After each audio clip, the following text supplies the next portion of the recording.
This case takes place in a quiet Missouri town where life seems ordinary and families live peacefully. On the surface, life for Ashley and her two children seemed normal, but behind closed doors, a storm was brewing. A storm that would erupt into something unimaginable, even to those closest to her. And in the aftermath of all the horror she caused, it seems the only one who walked away unscathed was the very person responsible for it all. Be prepared, because this case will leave you feeling frustrated and heartbroken. You will question what it truly means to find justice for those who cannot speak for themselves. There will also be a lot of room for discussion. So as you watch this video, please sound off in the comments to let me know what you think. But before we get into the details of this case, we all know that diving into these stories of tragedy and violence can leave you emotionally spent. So self-care is absolutely essential after unpacking such heavy content. For me, part of that self-care includes spending a night in by myself or with my partner, or a wine night with friends. No matter the situation, finding the right perfume is one of my absolute favorite self-care essentials. Now, I never really know exactly what scent I'm going to like, but having different sample bottles to try has really broadened my tastes and made my day-by-day so much more fun. That's where a service like ScentBird comes in handy. They offer a monthly subscription that lets you explore over 900 authentic designer and niche fragrances.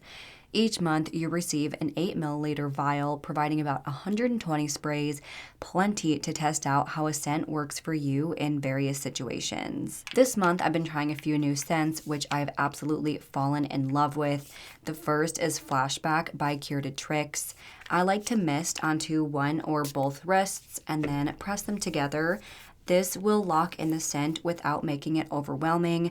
I'll also spray it on my collarbones lightly so that it sort of wafts when I'm talking or walking by someone without it being overwhelming. This is a very light, soft, feminine scent with notes of mandarin, orange flower water, jasmine, sambac, and moss.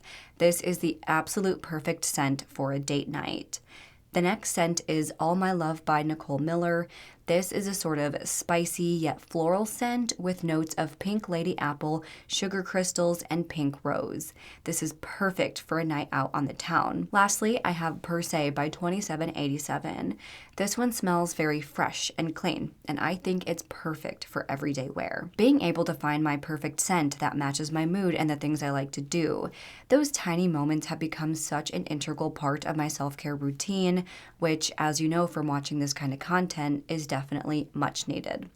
So if you're looking to treat yourself to that kind of mindful reset, especially after diving into such emotional content, this could be just what you need. Right now, ScentBird has an amazing offer for my viewers, 55% off your first month. If you'd like to try the ScentBird subscription for yourself, just use code RachelS at checkout or scan the QR code on screen. You can get your first fragrance from ScentBird for only $8, and your next month will only be $16.95. Thanks so much to ScentBird for partnering with me on today's video. With all of that being said, let's get into the details of today's case.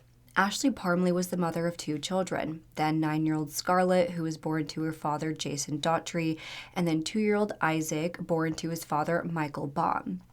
We don't know a lot about the dynamics between the family, but we know that the children lived with their mother in Festus, Missouri. It appears that even though the relationship between Ashley and the fathers of her children didn't work out, both men were active and involved in their children's lives. Scarlett Parmley Daughtry was born September 2nd, 2014. Scarlett was known as the type of little girl who wanted everyone around her to feel loved. She had such an outgoing personality, was always smiling, and had the most contagious smile and laugh. She seemed to take after her dad in a lot of ways. She was an outdoorsy girl who loved to go out fishing, hunting, or to play catch. She was an excellent athlete who loved to dance and was a part of the cheerleading and gymnastics teams. Her coaches said that anything Scarlett would put her mind to, she was absolutely determined to succeed in it. But beyond everything in her life, of those she loved most, was her little brother, Isaac. Isaac Baum was born on September 28, 2021. He was known as a loving, sweet, curious little boy. He enjoyed being outside just like his sister, where he could be found searching for sticks and rocks. He loved playing in any type of water, whether he enjoyed bath time or going outside and swimming in the creek. Scarlett and Isaac were known as having as close of a sibling bond as you can get. From the moment they brought Isaac home from the hospital, Scarlett wanted to hold her baby brother on her lap. They both loved just about anything that moved. Anytime Scarlett got the chance to ride the lawnmower, for example, she would bring Isaac up there with her, and they would just have the best time. Now, all throughout both Isaac and Scarlett's lives, those around them always felt that they seemed like happy, healthy children. Neither of them disclosed any issues within the home, though as with any family, there were some problems behind the scenes that those on the outside were unaware of. Shortly after Scarlett's birth in 2015, Ashley and Jason were involved in a somewhat tumultuous, exhausting custody battle which lasted 6 years. Obviously, going through that was difficult for everybody involved, including Scarlett and both of her parents. During that time, Ashley was also named as the legal guardian to her 11-year-old niece, who remained under her care until she turned 18. Ashley had a lot on her plate, balancing being a single mother, fighting for custody against her ex, and now taking in a child who needed a responsible caregiver in their life. Throughout this time, Ashley was open about her struggles on her Facebook page. She often shared memes and pictures about being a hot mess. She even wrote a few Facebook posts about her struggles with self-image, being a mother, and questioning her self-worth. But with these posts, she would always end with something positive, something that she's done recently to change that negativity in her life.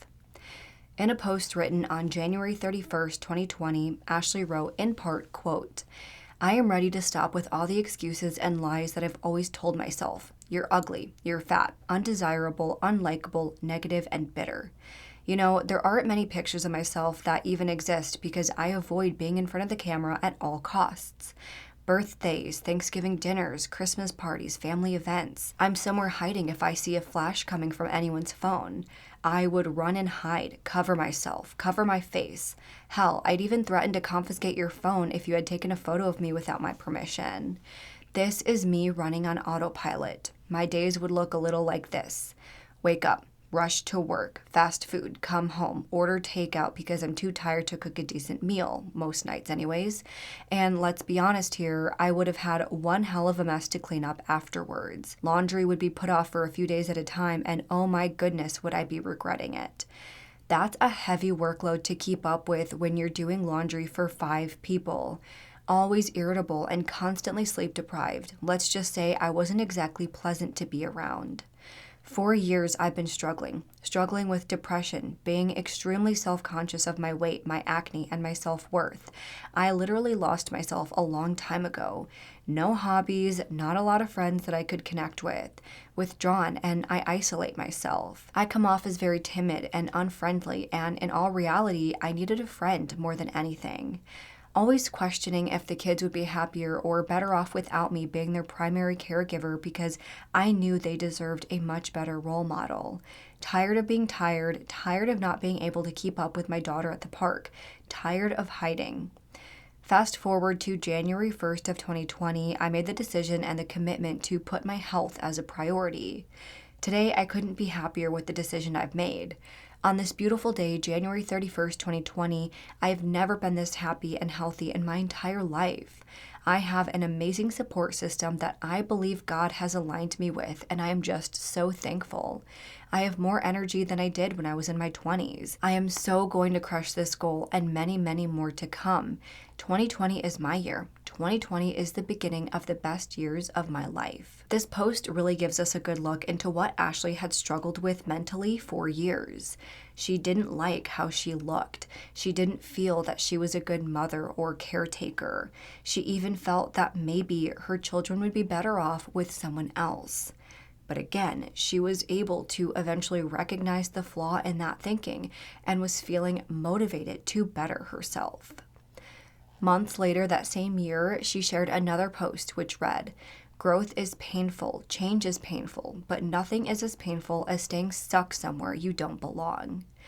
Once again, showing that even months later, even after the start of COVID, she's trying to work to better herself, to take control and change her own life. But it seems that at some point, that motivation and drive may have diminished. By October of 2021, Ashley made a few posts to announce the birth of her son, Isaac. Then, after that, her Facebook posts consist mostly of memes and selfies with the occasional picture of her children. Of course, we can't sit here and accurately say for sure what exactly her state of mind was during this time. Not everyone will share how they're feeling or what they're doing to social media.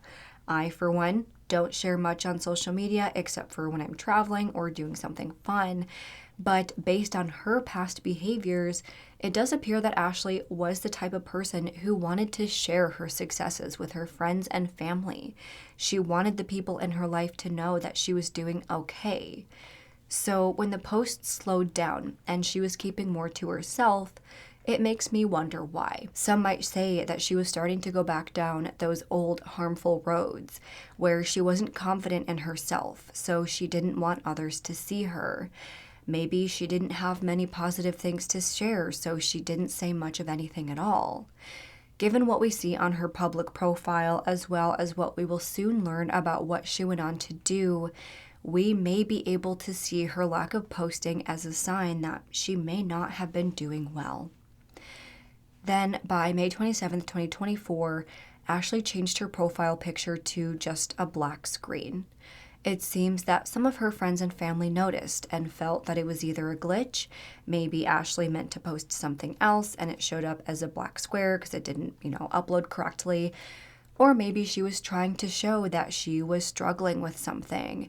Maybe she was having relationship issues or was feeling overwhelmed. That is what her family and friends assumed when she posted that picture, but no one could have guessed exactly what was going through her mind. No one could have guessed what she would go on to do. By 10:30 a.m. on the morning of May 28, 2024, Ashley Parmley casually walked into the Festus Police Department and went straight up to the front clerk. She was looking a bit disheveled and her clothes were wet, but nothing about her demeanor seemed out of the ordinary to police. Then, in a pretty casual tone, she told the clerk that she had just killed her 2 children. Of course, the clerk immediately got a hold of the detectives in the building who came up and spoke with Ashley. Pretty soon after the questioning started, Ashley told them that her daughter was still in the trunk of her car. So officers ran out, opened the trunk, and sure enough, they discovered the body of 9-year-old Scarlett Parmley Daughtry. They immediately began CPR to try and save the little girl, but they already knew the grim reality they faced. She was beyond saving. Scarlett had been shot and killed.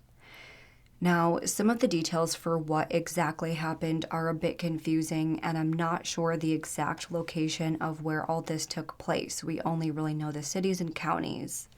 But Ashley went on to say that that morning she first tried to sacrifice 2-year-old Isaac somewhere in St. Francis County.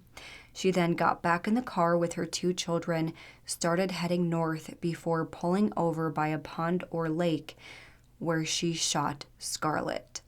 Surveillance video from the area confirms that she was there when she said she was, and a witness nearby confirms hearing a gunshot around that time. After shooting her, she then put Scarlett into the trunk of her car and continued driving north. However, as she was driving, she realized that Isaac was still alive. So she stopped at the Timber Creek Resort in Jefferson County, where she put Isaac in the fountain and drowned him.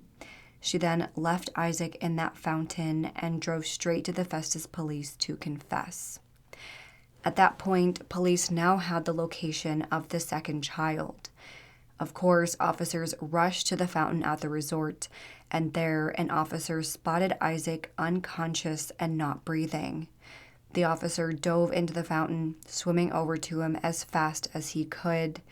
When they removed him, they once again attempted life-saving measures, but he too was beyond saving.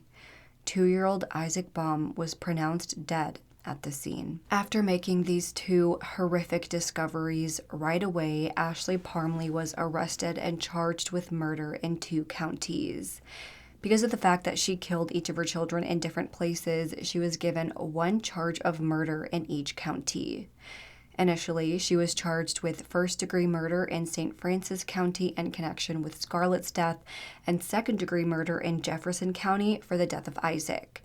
But a few days after the arrest, that second-degree murder charge was upped to first degree. It was initially said that based on what Ashley first said, she killed her daughter first, then realized that Isaac was still alive, so she made the split-second decision to kill him too. But after upping the charge, it was now argued that even seconds can count when making that kind of decision. After killing Scarlett, she had time to change her mind, even though it was only a few minutes. And yet, she didn't. She followed through with murdering her second child. For that, she is now charged with 2 counts of first-degree murder. After being charged in both counties, prosecutors in both counties agreed to merge the charges into Jefferson County so that they didn't have to deal with 2 prosecutors, 2 trials, all of that. The Jefferson County Sheriff's Office says 36-year-old Ashley Parmley showed up to the Festus Police Department around 10:30 Tuesday morning, looking disheveled in wet clothes, and told the officer she shot her 9-year-old daughter and drowned her 2-year-old son. Festus police immediately went to the parking lot, identified and located a 9-year-old female victim with a gunshot wound, and attempted life-saving measures, but were unable to successfully save the 9-year-old. Sheriff's deputies found the 2-year-old boy in the fountain near the entrance to Timber Creek Resort. That's about 13 miles away from the police station. Officers jumped in the water, recovered the body, and attempted life-saving measures as well. They were also unsuccessful in saving the life of the child. The timeline is still fuzzy, but investigators believe the little girl was shot somewhere off Highway E in St. Francis County prior to the drowning. That's 11 miles away from the resort. Crime scene investigators spent a good portion of the afternoon near a pond off Highway E using metal detectors and searching for evidence. There's the likelihood that everything occurred there, which is why I wanted to share it with you. But we have a long way to go in terms of the investigation. At one point, police were concerned about other family members as well, thinking there might be a third victim. We don't believe there's any other victims in the community, and that's important. Jefferson County continues to be a safe place despite this horrible tragedy. Sheriff Dave Marshak asked the community to pray for the family as well as the first responders who tried to save these 2 kids. The Sheriff's Office immediately dispatched our mental health and crisis response team, along with chaplains, to both support those officers and all the other first responders that were negatively impacted by this and will continue for some time. I spoke with one of the officers guarding the crime scene out here earlier, and he said, "Sheriff, this was a tough one." For these charges, she ended up pleading not guilty due to reason of insanity. She claimed that she didn't realize what she was doing when she murdered her children because she was experiencing a mental break. For the year that followed her plea, Ashley underwent psychiatric evaluation by 2 different psychiatrists. First, she was examined by an independent forensic examiner hired by her defense team. And this evaluation determined that Ashley, quote, was unable to comprehend the wrongfulness of her actions during the incident, meaning she was legally insane when she killed her 2 children. After this finding, the prosecution requested a second evaluation by the Missouri Department of Mental Health, but they ended up with the same conclusion.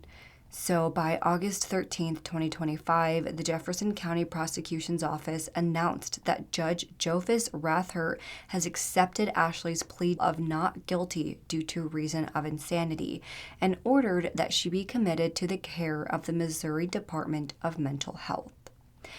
In their statement, the Jefferson County Prosecutor's Office stated, quote, Parmley underwent an evaluation by an independent forensic examiner at the request of her attorney. This evaluation concluded that she was unable to comprehend the wrongfulness of her actions during the incident. Following the receipt of these findings, First Assistant Courtney Goodwin with the Jefferson County's Prosecutor's Office sought a second opinion from the Missouri Department of Mental Health. This second evaluation yielded the same conclusion. Parmley did not understand the nature or wrongfulness of her actions at the time the incident occurred. According to Missouri law, a person found to be incapable of knowing the nature and wrongfulness of their actions due to a mental disease or defect at the time of the criminal conduct is not held responsible for those actions. Ashley's defense attorney also came out with a statement on her behalf. This was an unimaginable tragedy. It is very difficult for many to believe that a sudden mental health crisis could affect such a loving, caring mother in this way, seemingly out of nowhere. But that is exactly what happened. There is a complete consensus that, at the time of the incident, Ashley was responding to delusions and hallucinations that caused her to believe that what she was doing was protecting and saving her beloved children. It was never her intention to hurt them. The medication Ashley now takes provides her with a great deal of clarity, but that clarity means that Ashley will have to live the rest of her life knowing what happened and feeling responsible, despite multiple doctors agreeing that this was not her fault. There can be no silver lining in a situation like this. We can only hope that in the future there will be greater community recognition regarding the realities of mental illness. There were signs in the days preceding the incident as to what Ashley was suffering, but the loved ones surrounding her, through no fault of theirs, could recognize the symptoms and did not know where to turn for help. Continuing, this was an unimaginable tragedy, and because of that fact, this plea was the only right and just result. Ms. Parmley is thankful to the law enforcement who responded, the medical personnel who treated and diagnosed her, and thankful that the state and court accepted and approved this outcome, which allows everyone involved to avoid further trauma and hopefully begin the slow healing process. There can be no full recovery from a tragedy like this, but all Ms. Parmley can do now is pray for some level of healing for everyone involved. Now, if you're feeling absolutely gutted by the whole situation and the statement her defense team made, you are not alone. I understand that she may have had some sort of mental health episode, and because of that, she killed her kids. I don't think that anything points to her being abusive in the past. But to say that she didn't understand the wrongfulness of her actions, that straight up doesn't make sense to me. She went to the police immediately after to confess. So what? She killed her kids one after the other, then gained sudden clarity only after both of them were gone, and that is when she went to the police? I can agree that maybe some sort of mental illness led her to feeling overwhelmed and made her feel like she was all alone and incapable of taking care of her children. You could even convince me that she may have felt like her children were better off without her. But you cannot convince me for one moment that she didn't realize that what she did was wrong. Now, I truly believe that anyone who kills, especially someone who kills their own children, anyone who does that is mentally ill. Ashley absolutely needs mental health treatment. But where it stands right now, there is no specified length of time that Ashley is required to be under this care. She could be released next year for all we know, and she'll just be back out there living her life after ripping away the lives of both of her children. I think that after getting the mental health treatment she needs, she should be forced to face the punishment for what she did, because the justice system isn't only supposed to be about rehabilitating the offender. It's about people taking accountability for their actions. And I'm sorry, but Ashley having to live with what she did is not enough for me. After all of this came out, Scarlett's father, Jason, has been pretty outspoken about how badly this whole thing has affected him. Both him and Isaac's father, Michael, are absolutely heartbroken and distraught over the whole thing, though Jason has said that he's mostly speaking for both of them. It just seems like Michael isn't really one to want to be in the spotlight, which is absolutely understandable. But I know that both of them are suffering so deeply and are going to have to live the rest of their lives with a huge gaping hole where both of their children used to be. Then, a few months after their death, Jason Daughtry filed a wrongful death lawsuit against Ashley for both Scarlett and Isaac. Obviously, Isaac isn't his son, but my guess is that maybe Jason is handling the lawsuit with Michael still involved in the background somehow. I'm not exactly sure, but both children were named in the lawsuit, which is how it should be, honestly. The lawsuit is suing for $3 million and basically outlines everything that we've discussed up to this point. As of right now, as far as I can find, the lawsuit has not yet been settled. We know that Ashley's plea was literally just accepted a month or so ago by the time I'm posting this, so I'm sure there is a lot that needs to be done before the lawsuit can be fully addressed. But as of right now, I just hope that Jason and Michael benefit from the lawsuit. I hope that they raise hell and make Ashley's life as hard as possible, because to me, that's what she deserves after what she did. But for now, that is all the information we have on today's case. I know that most of you, if not all of you, will be just as frustrated and angry as I am about the outcome of this case. I truly don't think it's fair that she doesn't have to accept real consequences for what she did. But now that you all know what I think, I want to hear from you all. What do you think about this case? Do you agree with the judge in accepting Ashley's plea? Do you think she really was incapable of understanding what she did wrong? Or do you think she knew what she was doing and she just did it anyways? Do you think the outcome is justified? Let's discuss this and any other thoughts you have in the comments below. If you like this video, please make sure to go ahead and leave this video a thumbs up and subscribe to my channel. I put out new true crime and mystery videos every single week. Don't forget to turn the notification bell on so you don't miss out on any of my future videos. Make sure to follow me on Twitter, Instagram, Facebook, TikTok, and Spotify. All will be linked down below. And if you have any case suggestions, please make sure to fill out the Google form, which is also listed down below. Also, don't forget to head to the link down below and use code RachelS or scan the QR code on screen to get 55% off your first month at ScentBird. With that, I hope you guys have an amazing week. Stay safe, stay healthy, and I hope to see you next time. Bye.